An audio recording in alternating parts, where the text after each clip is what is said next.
కరూర్ తొక్కిసలాట ఘటనకు సంబంధించి టీవీకే అధినేత విజయ్కు అనూహ్యంగా బీజేపీ నేత నుంచి మద్దతు లభించింది.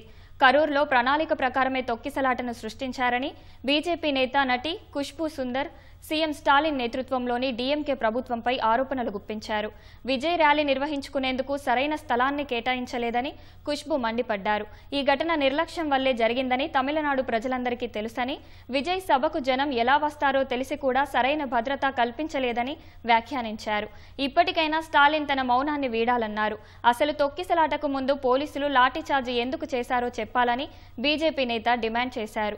పార్టీ స్థాపించిన తర్వాత విజయ్ డీఎంకేతో పాటు బీజేపీని లక్ష్యంగా చేసుకుని విమర్శలు గుప్పిస్తూ వస్తున్నారు.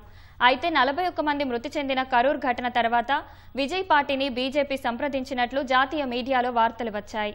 విజయ్కు కోట్లాది మంది అభిమానులు ఉండడంతో ఆయన్ను తమ వైపు తిప్పుకోవాలని బీజేపీ యోచిస్తున్నట్లు విశ్వసనీయ వర్గాలు తెలిపాయని వివరించారు. ఈ నేపథ్యంలో బీజేపీకి విజయ్ పార్టీ బి టీం అంటూ విమర్శలు వ్యక్తమవుతున్నాయి.